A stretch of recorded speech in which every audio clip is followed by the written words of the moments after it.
members, those who want to give the feedback, क्योंकि हमारा grade 6, grade 7 की lesson plan और activity हमने discuss करनी है.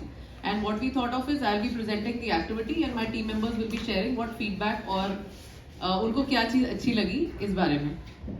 तो मेरे स्माइल का एक कारण है जो कि मैं इस सत्र के आखिरी में बताऊंगी. तो सबसे पहली जो लाइन है वो ही बहुत अच्छी लगी मेरे को. ये है डिफिकल्टीज और opportunities to better things. They are stepping stones to greater experiences.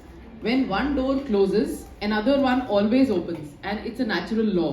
So because there has to be a balance maintained, so whenever there is one door that closes, दूसरा जरूर खुल जाता है दरवाजा. तो इसी के ऊपर बेस्ड है हमारा ये लेसन प्लान भी.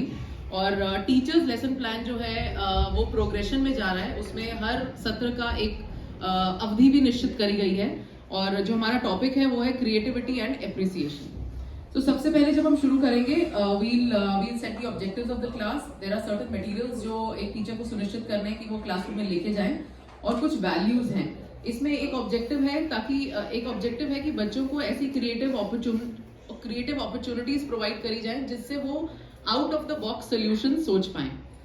और इसमें कुछ वैल्यूज हैं जो creativity, courage, sense of fun और सेल्फ अवेयरनेस को प्रमोट करेंगी. तो पहला प्रिपरेशन है जिसमें हर बच्चे को एक शीट उसके लिए प्रोवाइड करवाई जाएगी. और ड्यूरिंग द क्लास सबसे पहले हम शुरू करते हैं हार्टफुलनेस रिलैक्सेशन से, जो कि 5 मिनट के लिए है. और पहले टीचर इसको कराएगी कुछ टाइम ड्यूरेशन के लिए, कुछ कह लेते हैं कुछ हफ्तों के लिए. और उसके बाद फ्लिप टीचिंग के तौर पे बच्चे कराना शुरू कर देंगे अपनी बाकी क्लास को. और जब हमारा सेशन शुरू होता है उसमें क्या है कि सबसे पहले हुआ रिलैक्सेशन जो कि 5 मिनट के लिए हुआ. उसके बाद चेक इन हुआ जिसमें बच्चों को बताया जाएगा कि creative solution in daily life क्या टॉपिक है और आज हम ये क्यों कर रहे हैं. और उसके बाद हमारी एक्टिविटी शुरू होगी जिसमें सबसे पहले हम स्टूडेंट्स को बोलेंगे that they have to sit work in pairs. और इसके बाद उनको 3 मिनट का समय दिया जाएगा और उनको जो प्रॉम्प्ट दिया जाएगा वो ये है कि कुछ ऑब्जेक्ट्स के नाम दिए जाएंगे और बच्चों को उनका क्रिएटिव ऑल्टरनेट सोच के बताना है. जैसे कि अभी मैं पूछ सकती हूँ कि क्रिएटिव ऑल्टरनेट क्या हो सकता है माइक के लिए, बताइए. बहुत बढ़िया. तो ये क्रिएटिव एक पेन से हो सकता है, बाय हैंड ऑल्सो. एम्पलीफाई नहीं होगी आवाज लेकिन एक एक्शन हो जाएगा. तो बिल्कुल हमारी क्लास के स्टूडेंट्स भी इतने ही इंटरैक्टिव और एक्सप्लोरेटिव होंगे. वो भी अलग अलग तरह के हमें जवाब देंगे और इसी के बेसिस पे हम मूव ऑन करेंगे अपनी असली एक्टिविटी की तरफ, जो कि है कि हम पूरी क्लास को 4 या 5 ग्रुप्स में डिवाइड करेंगे और हर बच्चे को एक पेज दिया जाएगा. और उनको बोला जाएगा कि आपके लाइफ में कॉमन एवरीडे चैलेंज जो भी आप फेस कर रहे हैं उसको आप अपने पेज पे लिख लीजिए.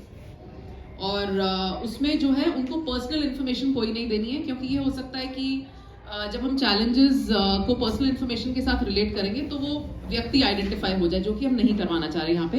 We just want to know कि क्या चैलेंज है उनकी लाइफ में.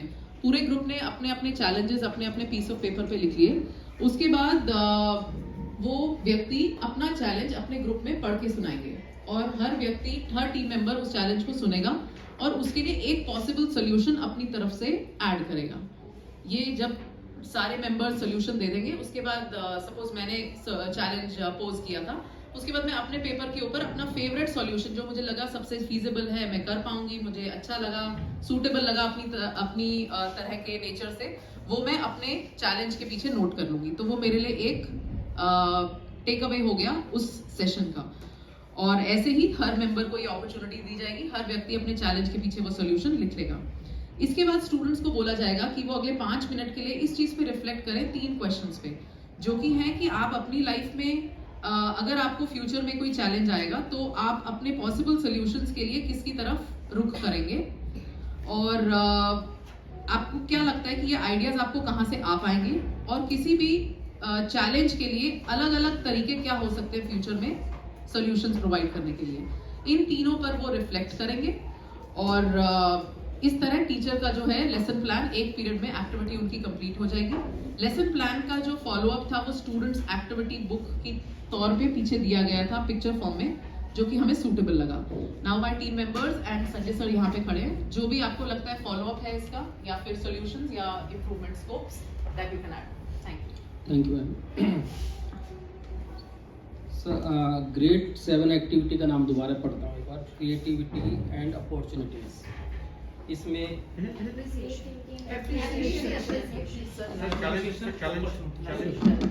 ये मैंने लिखा है ना, तो मेरे को बोलना दो ना। चैलेंज जो दिया हुआ बोलने तो दो। पहली लाइन मैंने कहा, रिपीट कर रहा हूँ, पहले जो हेडिंग थी grade 7 activity creative and opportunities. उसके बाद शुरुआत करना चाहूँगा सर आपके साल वृक्ष से। साल वृक्ष आपने कहा 100 साल बढ़ा खड़ा और पड़ा, तो आपकी एक्टिविटी सर वाकई में ये उसी प्रकार की है। साथ ही साथ एक ऐड ऑन करते हुए कि इसी साल वृक्ष से मैं बैम्बू ट्री को भी कंपैरिजन करना चाहूँगा।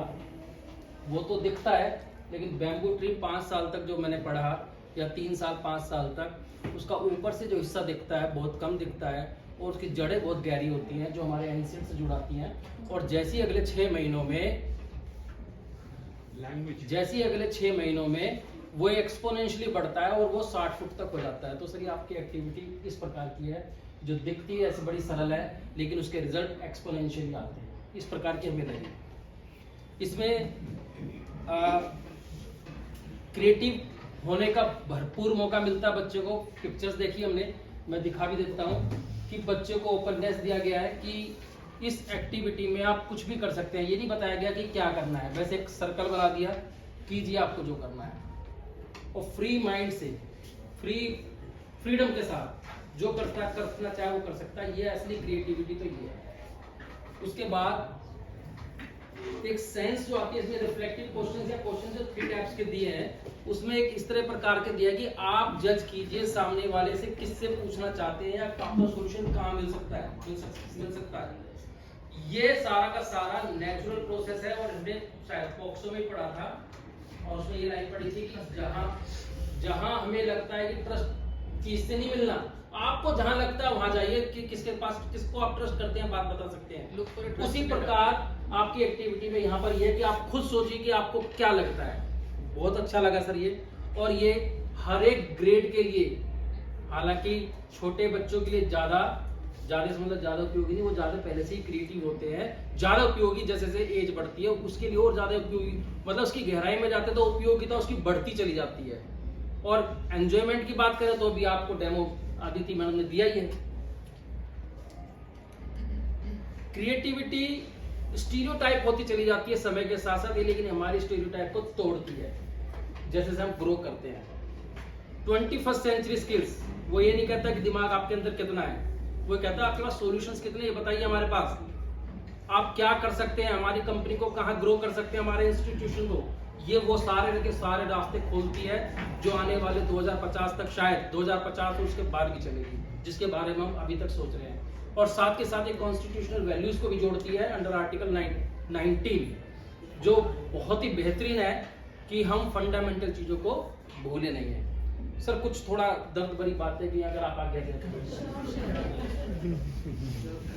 इसके अंदर फैसिलिटेशन की जो बात की गई है फैसिलिटेटर के लिए, वो कह तो दिया ये करना है, लेकिन अनलेस और until we are doing performing activity in a purposeful और meaningful way, it will go in when.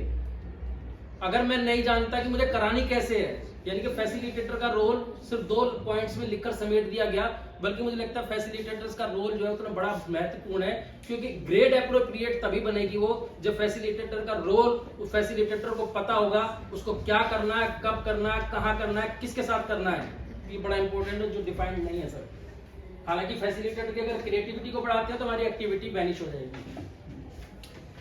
इसके अंदर एक इलेबोरेटिव क्वेश्चनिंग की बात बिल्कुल मुझे नजर नहीं आई, सिर्फ ये कि एप्रिसिएशन, जो सर आप कह रहे थे एप्रिसिएशन की बात है, तो इलेबोरेटिव क्वेश्चनिंग की आपने अगर माइक के बदले अगर ऐसा चुना, डिम्पल मैडम ने बताया, तो क्यों चुना, कैसे चुना, आपने कैसे सोचा। अगर हम ये नहीं लेकर आएंगे तो 21st सेंचुरी स्किल जहां ले जाना चाहते हैं फिर वो कट शॉर्ट हो जाएगा। स्किल हमारे इसमें ये भी है कि ये नहीं बताया गया कि अगर बच्चों के अंदर क्या टेंडेंसी, बच्चों के अंदर नहीं बड़ों के अंदर भी। अभी जैसे मैडम ने एक एग्जांपल, अभी बिल्कुल लाइव एग्जांपल है, मैडम ने पेपर कर दिया तो उधर से एक सिक्का दिखा दिया, तो सिमिलर एग्जांपल आ गए। तो बच्चों के अंदर और ज्यादा होता है, सिमिलर टाइप के एग्जांपल आएंगे। लीनियरिटी को तोड़ने की बिल्कुल कोशिश नहीं की गई है इसमें। फिर इसके बाद आता है एसोसिएटिव वैल्यूज, इसमें 4 वैल्यूज लिखी है सर, मैं पढ़ देता हूँ एक बार। हालांकि रजिस्टर में लिखी है लेकिन यहाँ से सुंदर लगेगा पढ़ने में। Creativity, courage, sense of fun, self awareness. Creativity में हमें एग्री करते हैं, सेल्फ अवेयरनेस एग्री करते हैं, लेकिन करेज मुझे लगता है कि ये भी 2 कैटेगरीज में डिवाइड कर सकते हैं हम, फंडामेंटल और इन्फर्ड और derived. Inferred are less important as compare to fundamental.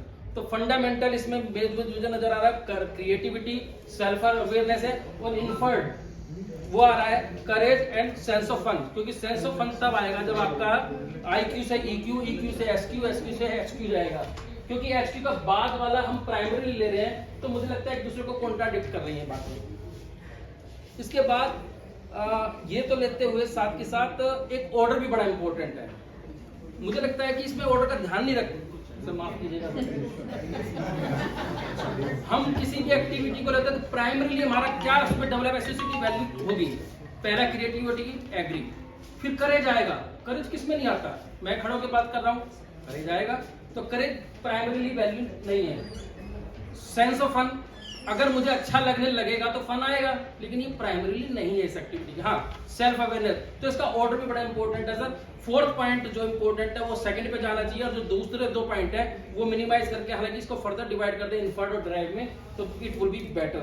Otherwise जो सर ये एक्टिविटी ग्रेड 7 की है, मुझे लगा ये रिमार्केबल चेंजेस लेकर आएगी हमारी सोसाइटी में। जो हमारी सोसाइटी में कि बच्चों से, टीचर से बच्चों पर जाना, बच्चों से सोसाइटी में जाना, सोसाइटी से दोबारा टीचर पर आना। क्यों?